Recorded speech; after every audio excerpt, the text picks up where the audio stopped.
de que candidato está mais próximo. O votómetro Presidenciais do Observador dá uma ajuda a perceber. Basta responder a 15 perguntas e, se quiser, afinar as respostas. E o votómetro revela de que candidato está mais próximo e mais distante. O votómetro Presidenciais está disponível em observador.pt e tem o apoio da Toyota.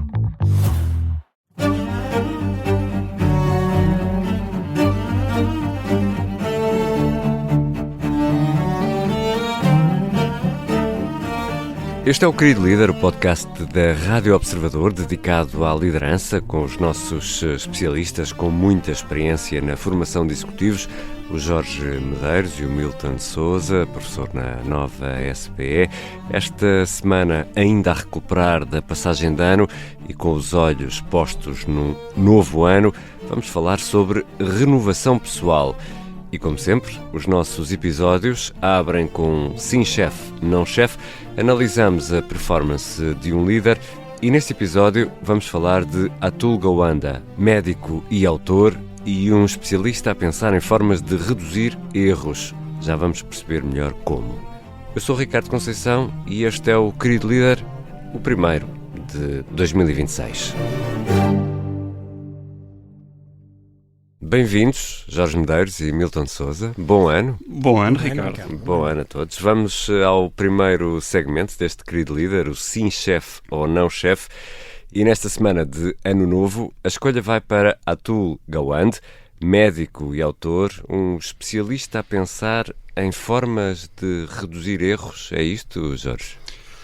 É isso e muito mais. É isso e muito mais. É uma pessoa que terminou a sua formação em medicina como cirurgião e a especialização muito tarde na vida, comparativamente, portanto aos 36 anos.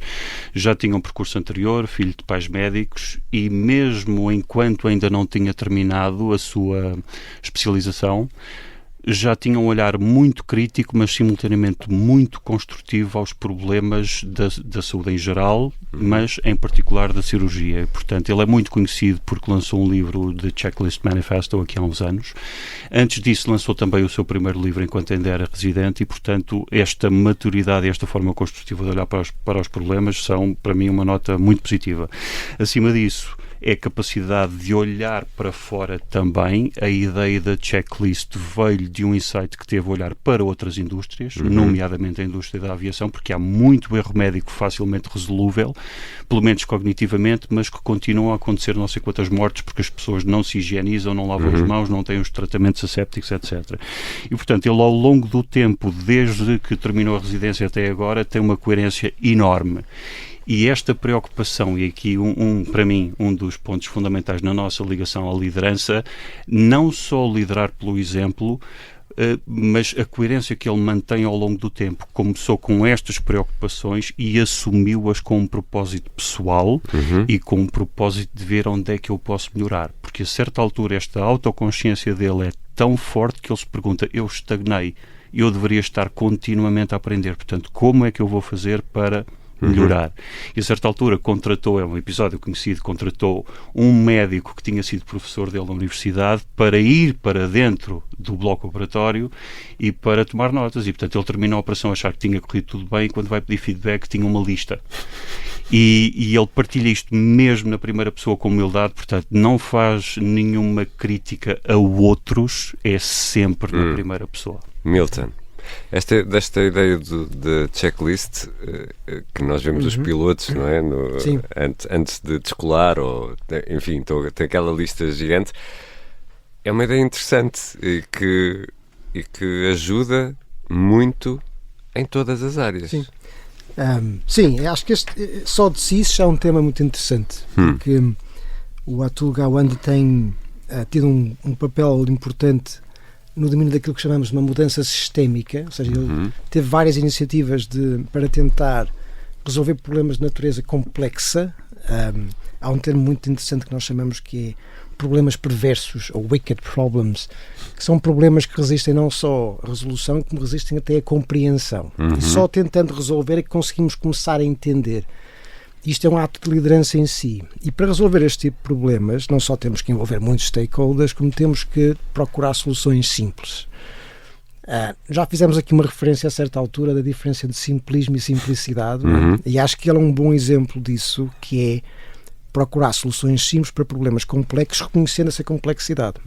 E esta ideia de regras simples é fundamental para resolver problemas complexos. Aliás, para quem quiser explorar isto com mais detalhe, há um livro da Kathleen Eisenhardt e do Donald Sewell, que chama-se precisamente Simple Rules, How to Thrive in a Complex World, em que eles dão um conjunto de regras, ou conjunto de heurísticas, para desenvolver regras simples, para podermos condicionar de alguma forma, domar problemas muito complexos. E estas checklists encaixam-se perfeitamente nesse tipo de soluções. E eu acho que ele teve essa destreza, essa capacidade de perceber que estes problemas complexos precisavam destas regras simples. Isso é um ato de liderança em si. Jorge, sim, chefe? Sim, chefe. Sim, chefe. Não sei se temos tempo. Aqui a ideia, tudo o que seja mais facilmente procedimentável, tipicamente é mais passível de ser observado por uma checklist. Ele tem aqui outra coisa também, que é, quando olha para as suas decisões, não é só a checklist, mas a checklist que é co-construída com quem a vai implementar. E a checklist em si não é uma panaceia. Portanto, este é um insight fundamental. Nós às vezes ouvimos falar da checklist, não é uma panaceia.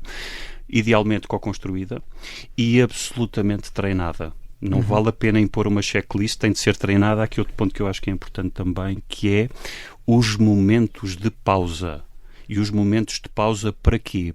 Para dar tempo de digerir esta digestão cognitiva e, se caso necessário, atuar. Por exemplo, ele não tem uma checklist para as operações. Ele trata disto também nas maternidades, na Índia, etc. Portanto, mas no bloco operatório ele tem 3 checklists. A checklist do antes, a checklist do momento em que o paciente é submetido à anestesia e a checklist antes de ele ter alta. Portanto, para permitir exatamente estes momentos, e acho que este é um ponto importante também para a liderança. Milton. Sim, eu dou um sim, chefe, e dou uma nota importante ainda, afinal, do meu lado, que é, há uma iniciativa da qual ele foi o principal líder, se quiserem, que chamava-se Haven, que foi que depois acabou por ser desmontada, não é? Durou só 2 anos. Era uma iniciativa conjunta entre a Amazon, a Berkshire, a JP Morgan, que falhou.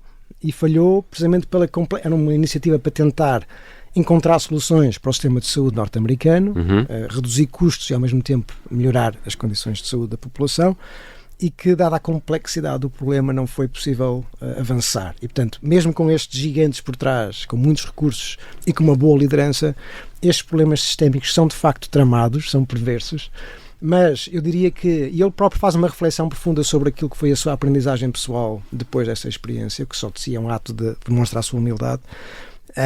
Mas eu não diria que são projetos necessariamente falhados, são os processos de construção de soluções para tratar desses problemas, para nunca há resolução final.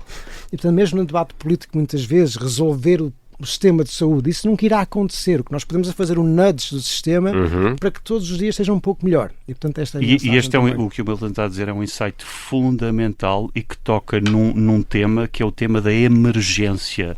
Sim. Nós podemos ter o sistema todo mapeado do ponto de vista das partes e da função de cada uma das partes, mas das interações há uma emergência que nós não conseguimos prever ou justificar. Isto é a liderança sistémica, que é uma competência que falha em muitos dos nossos líderes. Está feita a análise desta semana. Para a semana será o outro o protagonista.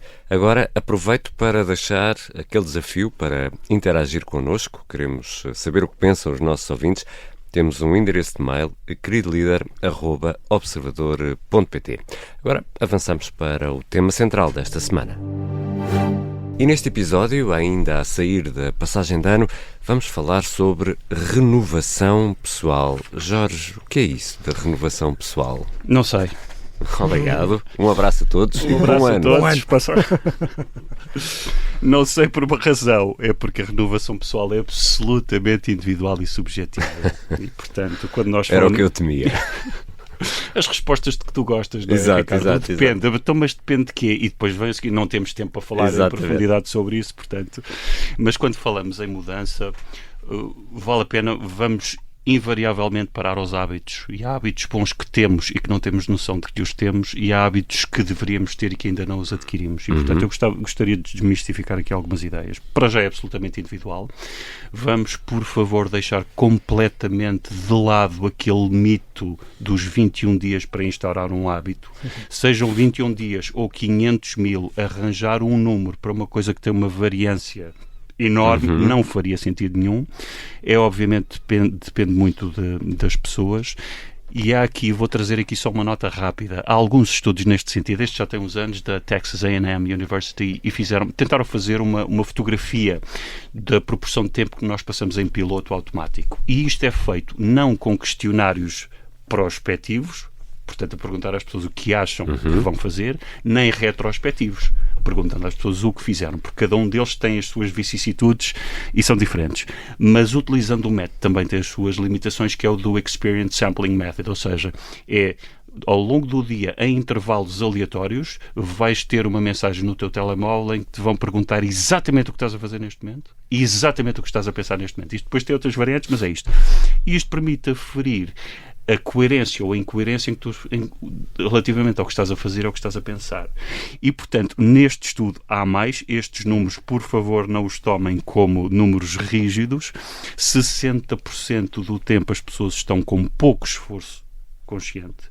De forma não surpreendente, os hábitos de higiene, 88% automáticos. E agora vamos para o trabalho. Nesta amostra de pessoas, 55% do tempo as pessoas estavam em piloto automático. Está tudo bem. Há muitas coisas que nós fazemos que são automáticas e que está ótimo, mas do ponto de vista de liderança e abraçando um mundo cada vez mais complexo, a pergunta provocadora é: será que eu não devia estar a despender ou investir mais tempo a pensar de uma forma estruturada e a sair do piloto automático? Portanto, fica aqui esta nota. Outra nota: cuidado com as resoluções de fim de ano. Exato. A psicologia explica muitíssimo bem com um termo que se chama carga cognitiva. Não temos largura de banda e, portanto, se nós andamos aqui a pensar que vou fazer isto e vou passar a fazer exercício físico e deixar as gorduras saturadas, etc, etc, é demasiado. É isso, Milton, porque realmente as resoluções de ano novo terminam no dia 2, não é? Exatamente, que é hoje.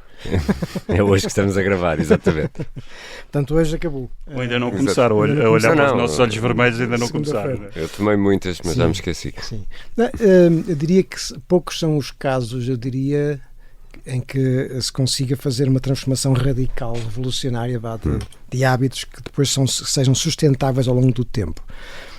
Nós tivemos aqui neste programa, aqui e ali, casos, situações de pessoas que fazem esse tipo de exercício, né? Transformações muito radicais, muitas vezes como reação a uma crise, um burnout, uma depressão, uma perda, mas felizmente a maior parte do tempo não temos que lidar com esse tipo de situações e, portanto, se calhar, a meu ver, o truque é pensarmos em micro momentos de renovação durante o dia, porque aí é que depois vamos conseguir, de facto, tirar mais proveito e coisas mais execuíveis e mais diretas e mais próximas de nós. Planear tudo isso, pensar Eu acho que nisso, sim, e planear isso. mas sem ambição excessiva, não é?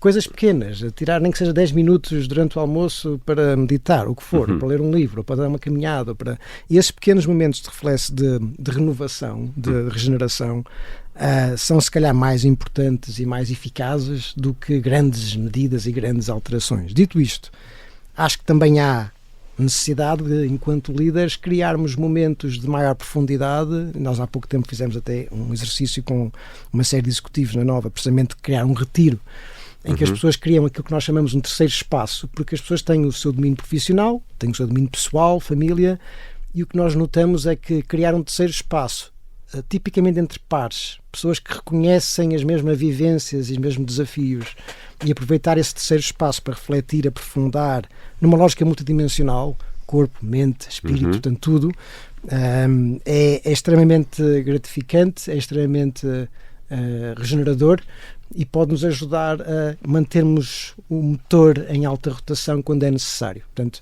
dito isto, eu acho que o mais eficaz é assegurarmos que o dia-a-dia tenha estes pequenos micromomentos de renovação, acima de tudo. Devemos fazer uma checklist e tentar perceber o que a checklist, curiosamente, ajuda. Não só a checklist, mas, mais uma vez, isto há aqui variabilidade.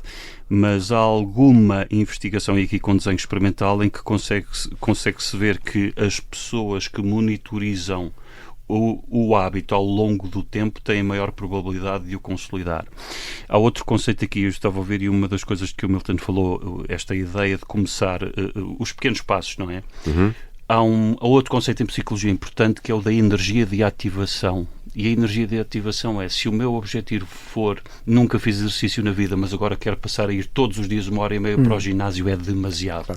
Portanto, se calhar começar com 1 ou 2 vezes e só 5 ou 10 minutos, porque o que é importante não é o tempo que se lá passa, é o ver-me a mim próprio, a mobilizar-me para. Mas até que ponto, Milton, só para fecharmos este ponto, é importante perceber que há, eu estou a pensar no ginásio, recompensa para que esse novo hábito se interiorize e passe a ser um hábito. Sim, nós conseguirmos pequenas recompensas. Mais uma vez reforço a importância das pequenas conquistas, das pequenas recompensas. Migalhinhas. Coisas pequenas, hoje se for ao ginásio 10 minutos, vão-me permitir, depois do almoço, comer aquele pastel de nata, se for preciso, o que for. Mas com café sem açúcar. Com café sem açúcar, exatamente. Mas depende de cada um. Para algumas pessoas isso é totalmente irrelevante, para outras é o próprio ato, e é uma coisa que eu próprio experiencio, que é o próprio ato de eu me comprometer com aqueles 10 minutos. Há uma satisfação no final de conseguir ter feito esse pequeno passo que só por si já tem valor, não é? Eu acho que nós, obviamente, gostamos de ter a nossa recompensa, mas aqui, mais uma vez, acho que é sempre um exercício de moderação, de percebermos a nós próprios o que é que para nós funciona. E há uma dimensão que nos esquecemos aqui de falar. Esta renovação raramente é algo que é feito no exercício solitário. Portanto, eu acho que muito daquilo que é capacidade de nos relacionarmos com os outros, de estarmos com quem gostamos, de fazermos o que gostamos. O Einstein dizia: façam aquilo que gostam, mesmo que não sejam muito bons nisso, porque isso tem um efeito regenerador, porque é uma coisa que me dá gosto, me dá prazer, e portanto nós criarmos espaço e protegermos esses momentos é muito importante. Milton, só uma nota importante, porque o Milton já tem aqui um viés positivo, que é o assumir que o fazer e o ter esta recompensa já consegues valorizar o pequeno passo deste. Infelizmente nem toda a gente consegue fazer isso, certo, ou seja, mesmo dando os pequenos passos, depois fica a olhar para o copo meio vazio, ou seja, também há aqui um mas daí também a importância de fazer em pequenos grupos, em grupos, para ter a perspectiva. E é com estes conselhos que fechamos este primeiro episódio da semana do Querido Líder. Na quinta-feira vamos publicar a conversa com o convidado desta semana, Miguel Vassalo, Country Director da Autorola, um inovador na área do comércio automóvel. Fica aqui um cheirinho da conversa. Pensar que podia ser viável ter dados de mercado em tempo real, monitorizando todos os sites de retalho que existem no mundo, digamos assim, ou em cada país onde nós estamos presentes. E, portanto, só para terem a ideia, em Portugal nós lemos cerca de 70 mil carros diariamente, que é o que está... 70 mil, que é o que está anunciado, não só nos sites dos grandes retalhistas, que está anunciado nos sites dos usados dos fabricantes e que estão anunciados nos grandes portais.